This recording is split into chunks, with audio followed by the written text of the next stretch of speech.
नमस्कार, मैं हूं आपके साथ Neha Dubey. Courts this week में आपका बहुत स्वागत है। इस बुलेटिन में अगले आधे घंटे हम आपको इस हफ्ते की कोर्ट से जुड़ी बड़ी खबरों से करवाएंगे रूबरू। तमाम कोर्ट की कार्रवाई और सुप्रीम कोर्ट से लेकर हाई कोर्ट्स और लोअर कोर्ट्स तक के फैसलों को रखेंगे आपके सामने। तो आइए शुरू करते हैं courts this week.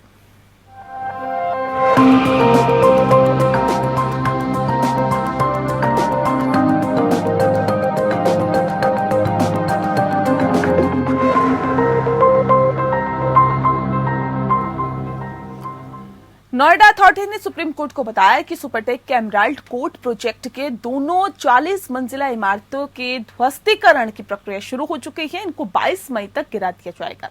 Supreme court ने सुपरटेक के दोनों टावर को अवैध करार दिया था। इंजीनियर्स का दावा है कि कंट्रोल ब्लास्ट से टावर टूटेंगे। इसके बाद मलबा भी तय की गई जगह पर ही गिरेगा। हर संभव कोशिश की जाएगी कि किसी भी तरह मलबा एमराल्ड कोर्ट सोसाइटी के टावर नंबर 1 की तरफ न गिरने पाए। 100 मीटर की ऊंचाई तक गुबार उठेगा। इमारत को ध्वस्त तो 10 सेकंड में कर दिया जाएगा। इसका मलबा 60 फीट चौड़ी सड़क पर गिरेगा। कोर्ट ने कहा कि 22 अगस्त तक मलबा हटा दिया जाएगा। वहीं याचिकाकर्ता से कहा गया है कि फ्लैट की राशि वापस की गई, लेकिन लोन को लेकर कुछ भी नहीं किया गया।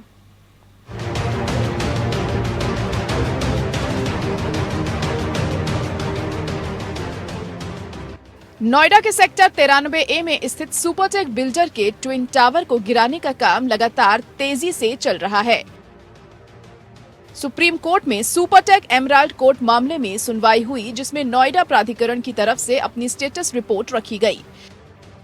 सुप्रीम कोर्ट ने स्टेटस रिपोर्ट को रिकॉर्ड पर लिया है। ट्विन टावर मामले में नोएडा अथॉरिटी ने सुप्रीम कोर्ट को बताया कि टावर ढहाने का काम शुरू हो गया है।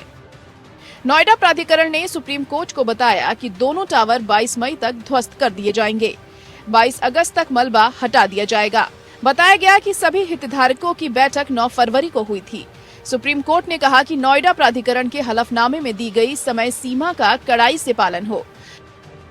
सर्वोच्च अदालत सुपरटेक एमराल्ड ट्विन टावर के ध्वस्त करने के मामले में 17 मई को अगली सुनवाई करेगा। वहीं याचिकाकर्ता से कहा गया कि फ्लैट की राशि वापस की गई, लेकिन लोन को लेकर कुछ नहीं किया गया। ईएमआई अभी भी जारी है। दोनों ट्विन टावर को गिराने के लिए 10 इंजीनियर अलग अलग तारीख को साइट पर निरीक्षण करने के लिए आएंगे। 26 फरवरी को 2 इंजीनियर साइट पर निरीक्षण करने के लिए आए। इंजीनियर्स के मुताबिक ट्विन टावर में विस्फोटक लगाया जाएगा और इसकी रिपोर्ट तैयार की जाएगी। जानकारी के अनुसार दोनों टावर में करीब 3000 जगह पर विस्फोटक लगाया जाएगा।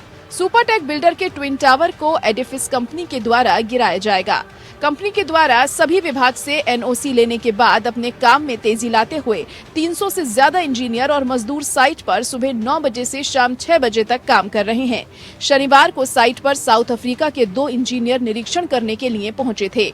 इंजीनियर के द्वारा आसपास के 15 टावर का भी निरीक्षण किया गया, जिससे विस्फोट के दौरान टावरों को कैसे सुरक्षित रखा जाए, इसको लेकर भी रिपोर्ट तैयार करने की बात कही गई थी। सुप्रीम कोर्ट ने 7 फरवरी को ट्विन टावर को गिराने के मामले में सुनवाई करते हुए तेजी लाने के निर्देश दिए थे। कोर्ट ने 3 हफ्ते में स्टेटस रिपोर्ट तैयार करने के निर्देश दिए थे, जिसके बाद 9 फरवरी को नोएडा प्राधिकरण की सीईओ ऋतु महेश्वरी ने 10 विभागों के साथ बैठकर 20 फरवरी से 22 मई के बीच टावर को गिराने का निर्णय लिया था। वहीं टावरों को गिराने में कितना खर्चा आएगा, इस पर भी बातचीत की गई थी, जिसमें टावर तोड़ने के बाद 22 अगस्त तक मलबा हटाने का काम होगा। आपको बता दें कि लगभग 17 करोड़ 50 लाख की लागत से दोनों टावर ध्वस्त किए जाएंगे। Bureau report.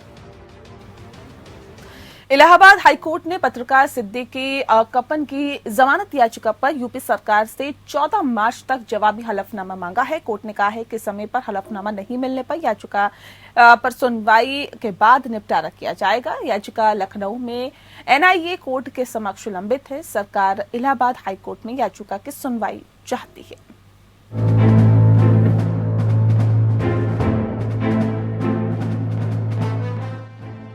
इलाहाबाद हाईकोर्ट ने कथित हाथरस साजिश मामले में केरल के पत्रकार सिद्दीकी कप्पन के खिलाफ दर्ज राजद्रोह यूएपीए मामले के संबंध में दायर जमानत याचिका पर उत्तर प्रदेश सरकार से जवाब मांगा है। याचिका लखनऊ में एनआईए कोर्ट के समक्ष लंबित है। जस्टिस राजेश सिंह चौहान की खंडपीठ ने मामले को 14 मार्च को अगली सुनवाई के लिए सूचीबद्ध किया। साथ ही स्पष्ट किया कि यदि उत्तर प्रदेश सरकार द्वारा जवाबी हलफनामा दायर नहीं किया जाता है तो जमानत आवेदन पर सुनवाई की जाएगी और अंतिम रूप से निपटारा किया जाएगा। कोर्ट ने सरकार के पक्ष को भी खारिज कर दिया। इलाहाबाद हाईकोर्ट की लखनऊ पीठ में जमानत अर्जी के विचारणीयता के संबंध में प्रारंभिक आपत्ति उठाते हुए सरकार की तरफ से एजीए ने निवेदन किया कि एफआईआर जिला मथुरा में दर्ज किया गया और वहां जांच भी की गई, इसलिए यह जमानत याचिका इलाहाबाद हाईकोर्ट के समक्ष दायर की जानी चाहिए। इसके जवाब में कोर्ट ने कप्पन के वकील ईशान बघेल की दलील को ध्यान में रखते हुए कहा कि चूंकि कप्पन के खिलाफ मामले की सुनवाई लखनऊ में चल रही है, इसलिए वर्तमान जमानत आवेदन पर विचार किया जा सकता है। दिसंबर 2021 में मथुरा की एक स्थानीय अदालत ने कथित हाथरस साजिश मामले में कप्पन और 7 अन्य के खिलाफ दर्ज राजद्रोह यूएपीए मामले को लखनऊ की एक विशेष राष्ट्रीय जांच एजेंसी की अदालत में स्थानांतरित कर दिया था। दरअसल हाथरस में बहुचर्चित रेप कांड के बाद काफी बवाल और अफरा तफरी मची थी। इसी अफरा तफरी के बीच उत्तर प्रदेश पुलिस ने मथुरा से पीएफआई और उसके सहयोगी संगठन सीएफआई के 5 सदस्यों को गिरफ्तार किया था, जिनमें पत्रकार सिद्दीकी कप्पन भी शामिल था। इन लोगों पर आरोप लगाया गया था कि ये लोग पीएफआई के आला कमान के इशारे पर हाथरस में दंगा फैलाने की नीयत से जा रहे थे। इनको देशद्रोह और दंगा भड़काने का प्रयास करने के साथ ही सूचना प्रौद्योगिकी अधिनियम के तहत गिरफ्तार किया गया था। वो न्यायिक हिरासत में है और अप्रैल 2021 में पॉपुलर फ्रंट ऑफ इंडिया से जुड़े 8 लोगों, जिनमें इसके छात्र विंग के नेता के रऊफ शरीफ और केरल के पत्रकार सिद्दीकी कप्पन शामिल हैं। इनको उत्तर प्रदेश पुलिस के स्पेशल टास्क फोर्स ने राजद्रोह, आपराधिक साजिश, आतंकी गतिविधियों के वित्तपोषण और अन्य अपराधों के लिए अदालत में चार्जशीट किया गया था। Bureau report APN. सर्वोच्च अदालत में कैट में नियुक्तियों के सुप्रीम कोर्ट के आदेश की अवहेलना पर अवमानना याचिका पर सुनवाई हुई। सुनवाई के दौरान कोर्ट ने अटॉर्नी जनरल को कहा कि नियुक्ति के लिए चयन समिति द्वारा अनुशंसित 2 वकीलों पर विचार कीजिए। प्रधान न्यायाधीश एन वी रमन्ना और न्यायमूर्ति एस बोपन्ना और न्यायमूर्ति हिमा कोहली की पीठ ने कहा कि वेणुगोपाल ने उल्लेख किया है कि एएफटी और कैट में कुछ नियुक्तियां न्यायमूर्ति एएम खानविलकर की अध्यक्षता वाली चयन समिति के पास लंबित हैं। मद्रास बार एसोसिएशन मामले में शीर्ष अदालत के फैसले के बाद न्यायाधिकरण सुधार अधिनियम में 50 वर्ष की न्यूनतम आयु सीमा के प्रावधान को समाप्त कर दिया गया। वादी ने कहा था कि 50 वर्ष से कम आयु के कई पात्र अधिवक्ताओं को लेकर तब भी विचार नहीं किया जाता, जबकि अदालत ने कहा था कि 50 वर्ष की आयु सीमा लागू नहीं की जा सकती और इसी तरह का फर्क नहीं किया जा सकता। पिछले साल 6 सितंबर को शीर्ष अदालत ने न्यायाधिकरण पर नए कानून के प्रावधानों को पूर्व में हटाए गए प्रावधानों की प्रतिकृति करार दिया था।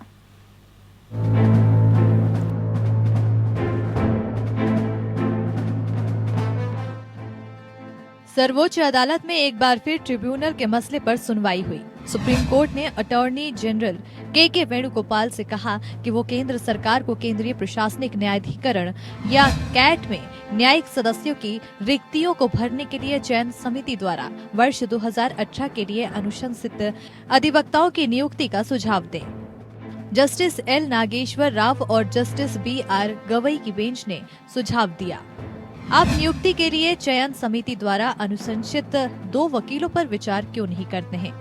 पीठ 4 जनवरी 2021 को सुप्रीम कोर्ट द्वारा पारित आदेश के सकल गैर अनुपालन के लिए अध्यक्ष केंद्रीय प्रशासनिक न्यायाधिकरण बार एसोसिएशन अजेश लूथरा द्वारा दायर एक अवमानना याचिका पर सुनवाई कर रही थी। आदेश में न्यायालय ने सरकार को निर्देश दिया था कि न्यायाधिकरण, अपीलीय न्यायाधिकरण और अन्य प्राधिकरण नियम 2020 में दिए योग्यता मानदंडों के संदर्भ में न्यायिक सदस्यों के 4 पदों की नियुक्ति में तेजी लाएं। पिछले मौके पर बेंच ने कहा था कि रिक्तियों को उसी के संबंध में किसी भी विवाद के बावजूद भरा जाना था। अजेश लूथरा की ओर से वरिष्ठ अधिवक्ता मनिंदर सिंह ने प्रस्तुत किया कि केंद्र सरकार के आदेश का पालन करने में विफल रही, जिसके परिणाम स्वरूप याचिकाकर्ता को वर्तमान अवमानना कार्यवाही शुरू करने के लिए मजबूर होना पड़ा। उन्होंने मामले में विवाद के बारे में पीठ को अवगत कराया। वर्ष 2018 के लिए कैट के न्यायिक सदस्यों के 6 रिक्त पदों को भरने के लिए विज्ञापन जारी किए गए थे। ऐसी रिक्तियों को भरने के लिए गठित सुप्रीम कोर्ट के जज की अध्यक्षता में चयन समिति ने 3 अधिवक्ताओं और भारतीय कानूनी सेवा के एक सदस्य के नामों की सिफारिश की थी। ये सिफारिशें उच्च न्यायालयों के 4 सेवानिवृत्त न्यायाधीशों के नामों के अतिरिक्त थी, जिनकी सिफारिश चयन समिति ने भी की थी। इसलिए प्रभावी रूप से 6 रिक्तियों के खिलाफ समिति ने हाईकोर्ट के 4 सेवानिवृत्त जजों, 3 अधिवक्ताओं और भारतीय कानूनी सेवा के एक सदस्य के नामों की सिफारिश की।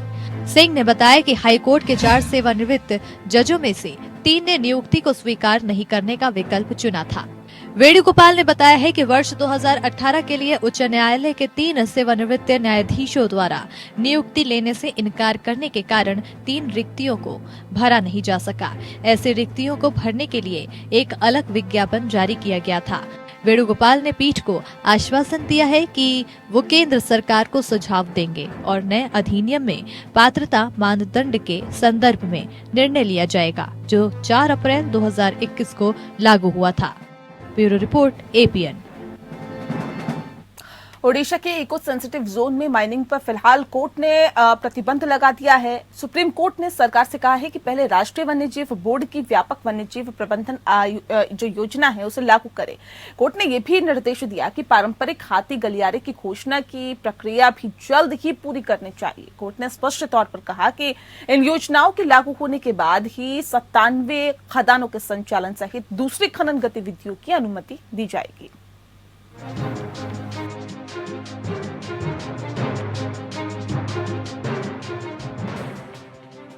पर्यावरण से जुड़े मसले पर सुप्रीम कोर्ट ने बड़ा फैसला सुनाया है।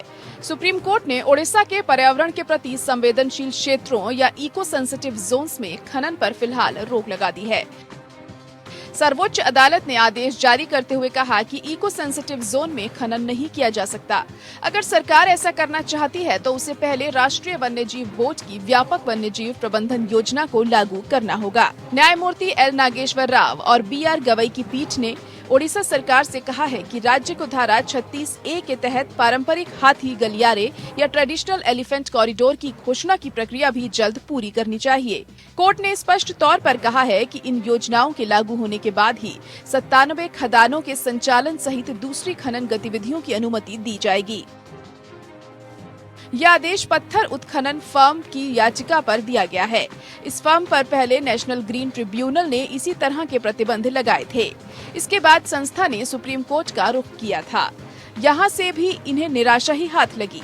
दरअसल कुल्हीड़ा वन्यजीव अभयारण्य बालासोर के पास खैरा तहसील में पत्थर की खदानों के संचालन के कारण होने वाले प्रभाव को कम करने के लिए एक व्यापक वन्यजीव प्रबंधन योजना प्रभागीय वन अधिकारी वन्यजीव प्रभाग बालासोर द्वारा तैयार किया गया था और इसे ओडिशा द्वारा अनुमोदित किया गया था। खैरा के एस तहसीलदार ने दीर्घकालीन पट्टे के लिए इच्छुक व्यक्तियों से आवेदन आमंत्रित करते हुए एक ज्ञापन जारी किया था।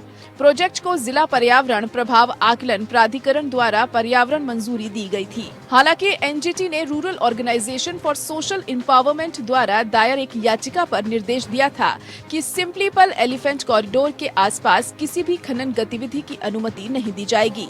एनजीटी ने राज्य सरकार को पूरे कॉरिडोर को इको सेंसिटिव जोन के दायरे में लाने के लिए कदम उठाने और इको सेंसिटिव जोन में प्रवेश पर रोक लगाने का भी निर्देश दिया। इस आदेश के खिलाफ पत्थर खदानों के पट्टा धारकों ने सुप्रीम कोर्ट में अपील की थी। ऐसा ही मामला चारधाम परियोजना के दौरान भी उठा था। दरअसल केंद्र ने चारधाम परियोजना के तहत ऑल वेदर रोड परियोजना को मंजूरी दी थी, जिसके तहत 3 सामरिक राजमार्गों को डबल लेन को 10 मीटर चौड़ा किया जाना था। सुप्रीम कोर्ट ने रक्षा जरूरतों के आधार पर सरकार के फैसले को सही माना था और पर्यावरण से जुड़ी चिंताओं के लिए एक कमेटी बनाते हुए प्रोजेक्ट को मंजूरी दे दी थी। Bureau report. आपका सुप्रीम कोर्ट ने महाराष्ट्र पंचायत और निकाय चुनाव में 27% ओबीसी आरक्षण से मना कर दिया है। राज्य सरकार और राज्य चुनाव आयोग से कहा कि वह महाराष्ट्र पिछड़ा वर्ग आयोग की अंतरिम रिपोर्ट के आधार पर कोई कदम न उठाए।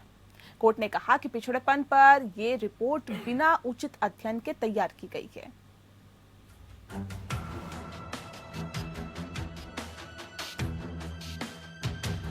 ओबीसी आरक्षण पर सुप्रीम कोर्ट ने अहम फैसला दिया है। सुप्रीम कोर्ट ने महाराष्ट्र पंचायत और स्थानीय निकाय के चुनाव बगैर ओबीसी आरक्षण के कराने का निर्देश दिया है। कोर्ट ने राज्य के इन चुनावों में 27% ओबीसी आरक्षण तय करने से इनकार कर दिया है। शीर्ष कोर्ट ने राज्य सरकार और राज्य चुनाव आयोग से कहा कि वह महाराष्ट्र पिछड़ा वर्ग आयोग की अंतरिम रिपोर्ट के आधार पर कोई कदम न उठाए। कोर्ट ने कहा कि पिछड़ेपन पर यह रिपोर्ट बना उचित अध्ययन की तैयारी की गई है। इससे पहले शीर्ष कोर्ट ने 15 दिसंबर 2021 के अपने आदेश में उचित कानूनी प्रक्रिया का पालन किए बिना आरक्षण की अनुमति देने से इनकार किया था। साथ ही पीठ ने चुनाव आयोग को एक सप्ताह के भीतर 27% सीटों को दोबारा सामान्य वर्ग से संबंधित घोषित करने के लिए एक नई अधिसूचना जारी करने का भी आदेश दिया था। इससे पहले राज्य सरकार ने कानून में जरूरी संशोधन कर 27% आरक्षण लागू करने की अधिसूचना जारी की थी। इसके बाद जनवरी 2022 में महाराष्ट्र सरकार ने सुप्रीम कोर्ट में याचिका दायर कर 15 दिसंबर का फैसला वापस लेने का आग्रह किया था। महाराष्ट्र सरकार की ओर से पेश वरिष्ठ वकील शेखर नाफड़े ने राज्य सरकार का पक्ष रखा था। महाराष्ट्र में 2021 में स्थानीय निकाय के चुनाव होने थे। अन्य पिछड़ा वर्ग को 27% आरक्षण पर रोक के चलते राज्य के निकाय चुनाव स्थगित कर दिए गए थे। पिछले दिनों महाराष्ट्र सरकार ने सुप्रीम कोर्ट को बताया था कि राज्य पिछड़ा वर्ग आयोग ने अपनी जो अंतरिम रिपोर्ट सौंपी है उसमें कहा गया है कि स्थानीय निकायों में अन्य पिछड़ा वर्ग को 27% तक आरक्षण दिया जा सकता है। हालांकि इसमें ये शर्त है कि आरक्षण का कुल कोटा 50% की सीमा से अधिक नहीं होगा। राज्य सरकार ने सुप्रीम कोर्ट में दायर एक आवेदन में कहा था कि अंतरिम रिपोर्ट को देखते हुए भविष्य के चुनाव में ओबीसी आरक्षण 27% करने की अनुमति मिलनी चाहिए। राज्य सरकार ने दावा किया था कि उसने आरक्षण के लिए आवश्यक आंकड़े जुटाए हैं। इसी आधार पर राज्य सरकार ने सुप्रीम कोर्ट से अपनी याचिका पर पुनर्विचार करने की मांग की थी। पिछड़ा आयोग ये आरक्षण लागू करने की मांग कर रहा था। Bureau report.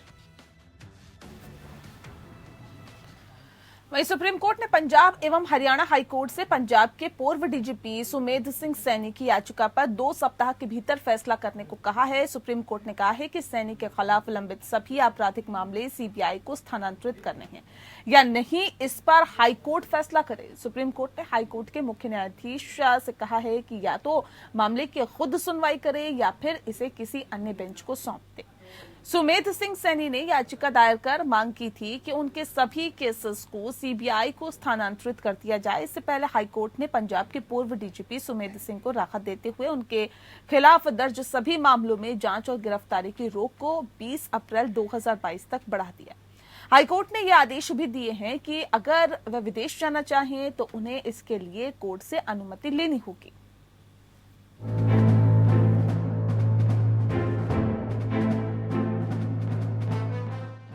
सुप्रीम कोर्ट ने पंजाब और हरियाणा उच्च न्यायालय द्वारा पंजाब के पूर्व पुलिस महानिदेशक सुमेध सिंह सैनी को उनके खिलाफ लंबित या भविष्य में उनके खिलाफ दर्ज होने की संभावना वाले मामलों में गिरफ्तारी से संरक्षण देने के आदेश पर आश्चर्य व्यक्त किया। सुप्रीम कोर्ट ने पंजाब एवं हरियाणा हाई कोर्ट से पंजाब के पूर्व डीजीपी सुमेध सिंह सैनी की याचिका पर 2 सप्ताह के भीतर फैसला करने को कहा है। सीजेआई एनवी रमन्ना की अध्यक्षता वाली 3 न्यायाधीशों की पीठ ने कहा कि यह आदेश अभूतपूर्व था और ये जानने की कोशिश की गई कि भविष्य के मामलों के लिए सुरक्षा कैसे दी जा सकती है जो पंजीकृत भी नहीं हुए हैं। सुप्रीम कोर्ट ने कहा कि सैनी के खिलाफ लंबित सभी आपराधिक मामले सीबीआई को स्थानांतरित करने हैं या नहीं, इस पर हाई कोर्ट फैसला करे। सुप्रीम कोर्ट ने हाई कोर्ट के मुख्य न्यायाधीश से कहा कि या तो मामले की सुनवाई खुद करे या फिर इसे किसी अन्य बेंच को सौंपे। न्यायालय ने यहाँ तक कहा कि वो उच्च न्यायालय के मुख्य न्यायाधीश से मामले को किसी अन्य न्यायाधीश को सौंपने का अनुरोध करेगा, न कि अंतरिम आदेश पारित करने वाले को। सुमेध सिंह सैनी ने याचिका दायर कर मांग की थी कि उनके सभी केसों को सीबीआई को स्थानांतरित कर दिया जाए। पंजाब और हरियाणा उच्च न्यायालय ने पंजाब के पूर्व डीजीपी सुमेध सिंह सैनी को राहत दी थी। कोर्ट ने पूर्व डीजीपी के खिलाफ लंबित या दर्ज होने की संभावना वाले सभी मामलों में गिरफ्तारी पर रोक को 20 अप्रैल तक बढ़ा दिया। न्यायमूर्ति अरविंद सिंह सांगवान की पीठ ने कहा है कि 10 सितंबर 2021 का अंतरिम आदेश सुनवाई की अगली तारीख तक जारी रहेगा। पंजाब हरियाणा हाईकोर्ट ने सैनी को फरवरी 2022 तक किसी भी अदालत में व्यक्तिगत रूप से पेश होने से छूट दी थी, जहां उनके खिलाफ कोई मुकदमा लंबित है, लेकिन उन्हें पूर्व अनुमति के बिना देश नहीं छोड़ने का निर्देश दिया था।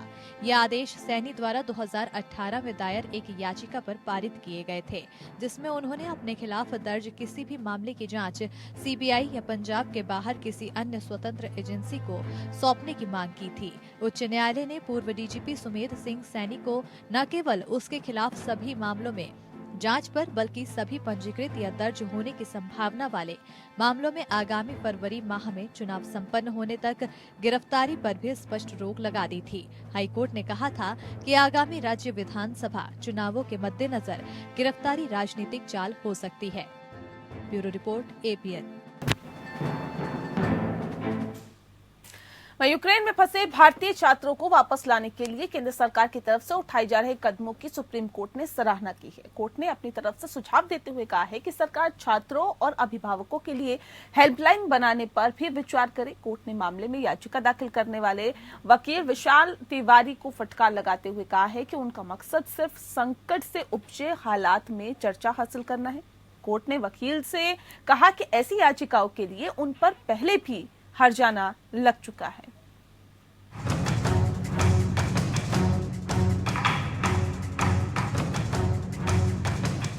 रूस और यूक्रेन के बीच जारी युद्ध में इस समय उन भारतीयों की स्थिति काफी मुश्किल है जो युद्ध क्षेत्र में फंस गए हैं। भारत में तो ये मामला सुप्रीम कोर्ट तक पहुंच चुका है। आज इस मामले की अहम सुनवाई हुई थी।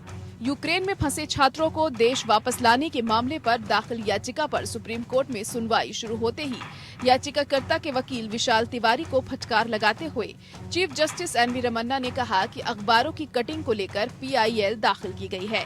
ये तरीका नहीं है, कोई फैक्ट नहीं है। ये आपकी इस हरकत पर हम जुर्माना भी लगा सकते हैं। अटॉर्नी जनरल ने कोर्ट को बताया कि याचिका दाखिल करने वाली छात्रा यूक्रेन से रोमानिया पहुंच चुकी है। आज उसे वापस भारत लाया जा सकता है।